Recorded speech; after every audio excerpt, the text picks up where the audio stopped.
Hey guys, welcome back to Let's Play Myst.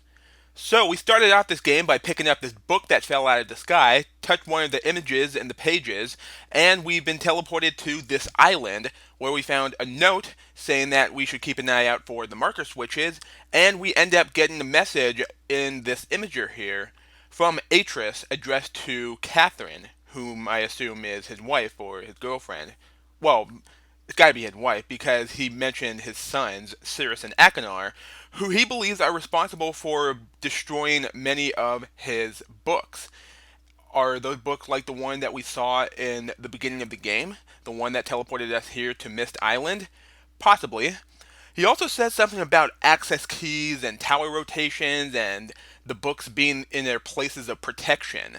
What could those possibly mean? Well, we'll find out later on.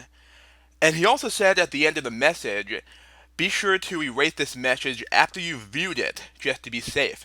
And it is actually possible to erase the message. So if I push the button again,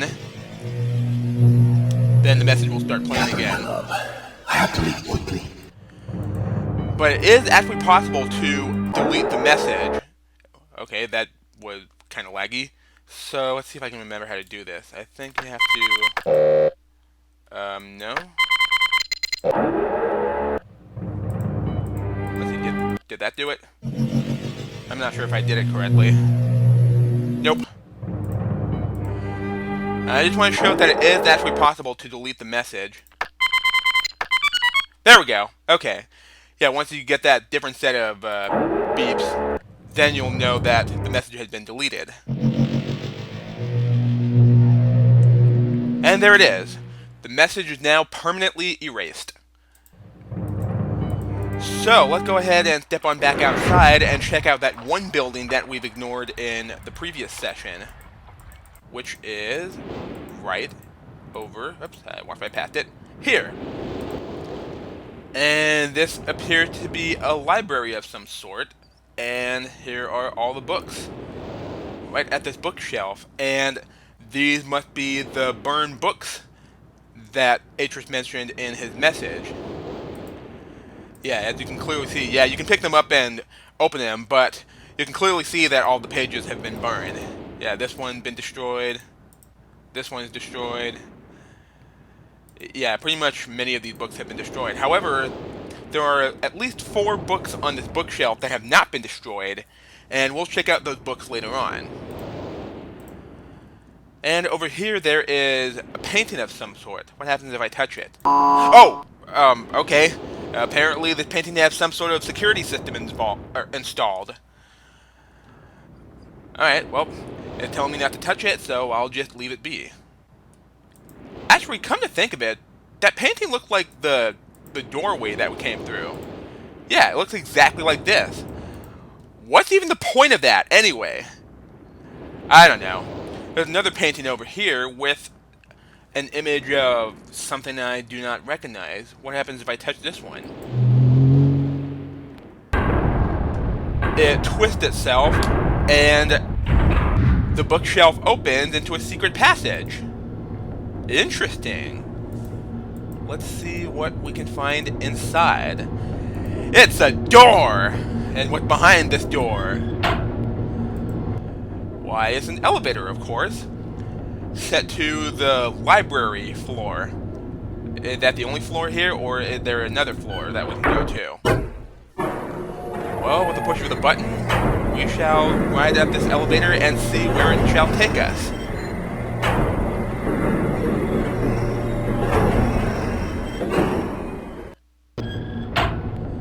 And now we're at the tower.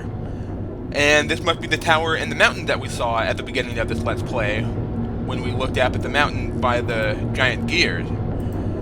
And there's a ladder with a plaque of a book right here. And at the top of the ladder are a couple of beams right next to each other that shows nothing. Like, absolutely nothing at all. Pointless! Is there anything behind the elevator? There is. There's another ladder with a plaque of a key. And we got a couple more beams, but they're much further apart. Again, absolutely pointless. Why did this room even exist? I'm sure it has its purpose, but for right now, that purpose is yet to be seen. Oh well, I guess we'll come back here later when we find out more information about what we're supposed to be doing up in that tower. But for right now, let's head back downstairs and check out more of that library. And the exit's been closed off. We're trapped.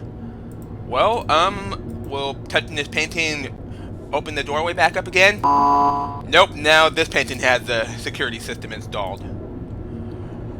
But what about this painting? Okay, now this one twists itself. And it closes up the bookshelf, and I believe, yep, it opens the exit back up. Okay, so basically the painting represents the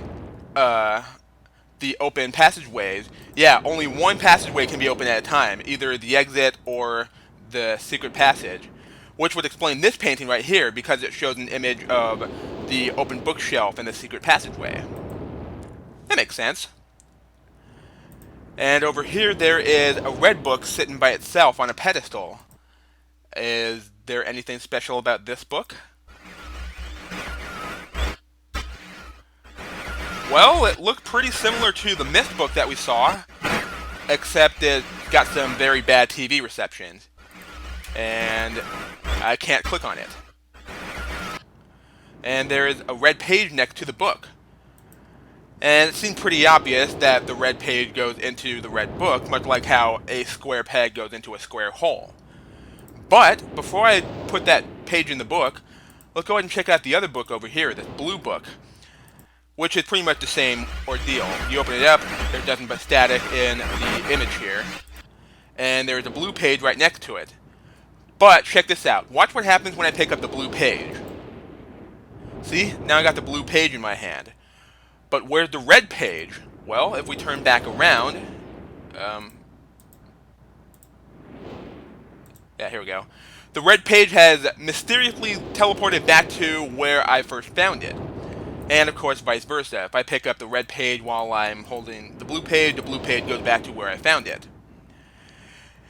Yeah, the mechanics of this game is pretty unusual in that you can only carry one page at a time. It's like the character I'm playing as has only one hand or something. But anyway, let's go ahead and put the page in the red book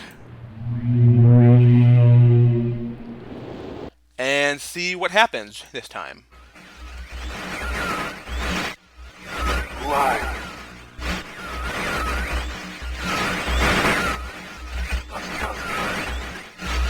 Bring me a red page.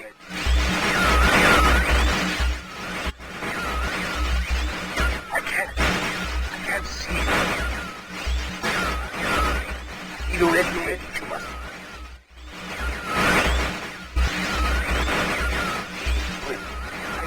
Make it bring.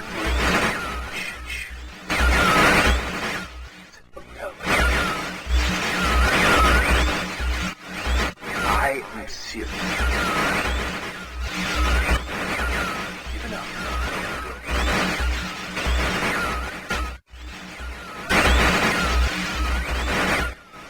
There is one thing I can rescue.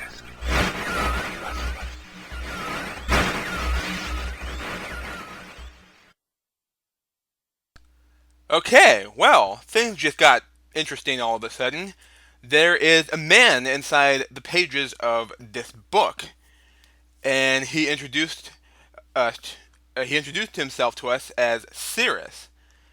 And if you remember in the message from Atris, he mentioned Cirrus, one of his sons, as well as Akinar. So, what is Cirrus doing in this book? How did he get himself in that book?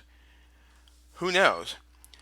And for those of you who don't know, Cirrus is played by Robin Miller, who is one of the people who made this game. And Robin is also the creator of the soundtrack for this game. Kind of interesting, huh? Okay, well, let's see what happens when we put the blue page in the blue book.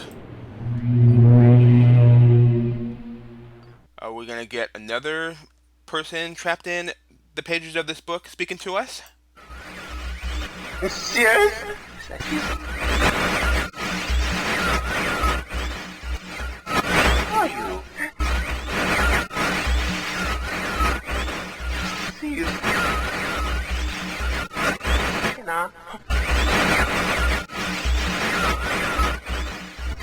help me. Bring blue pages.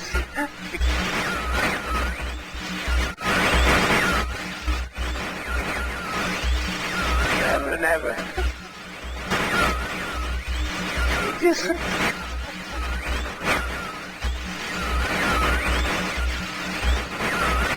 I must have the blue page.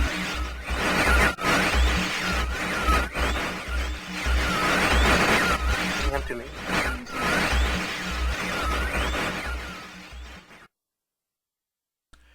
And the answer is yes. There is also a man trapped in the pages of the Blue Book as well. And this man's name is Akinar, who is Atreus's other son. And Akinar is played by Robin Miller's brother, Rand Miller, who also plays Atreus. Yeah, kind of interesting, huh? Yeah, there's no way you could tell. You could tell because of the glasses. Yeah, the stupid Superman glasses. So, both Akinar and Sirius are telling us to find some more red and blue pages. Where could those pages be? We shall find out soon. What else is there? Well, there's a map right here, which looked like a map of the island. And it has all the different locations on here. There's the gear, the dock, the rocket ship, the library where we're currently at. So it shows everything that's on the island except for the clock tower, which is missing for some reason. Hang on a second. The clock tower has a marker switch, and that marker switch is flipped down because I haven't reached it yet. If I can reach it, that is. But all these other locations also have marker switches, and those were flipped up. I wonder, will the map change if I flip one of those marker switches down? Let's find out. Let's go ahead and flip that back down. Then step back into the library and see if that made any changes. It did! Now the courtyard's missing. Okay, well, I think we found the main reason behind those marker switches, to mark the location of these certain landmarks on this island here on the map. And there's also a blinking icon right here that I can grab. Let's see what happens when I touch it. And it activates the tower rotation, which is something that Atreus mentioned in his message. Well, what good is the tower rotation? Well, we can actually click and hold this icon, and there is this line that goes across the map and rotates around. And it turns red at 4 different locations: the gears, the dock, the tree by the log cabin, and the rocket ship. Let's go ahead and stop it right there at the gears. And I wonder if that actually changed anything up in the tower. Let's go ahead and open the passageway back up and make our way over to the elevator and see if there's something there for us to see.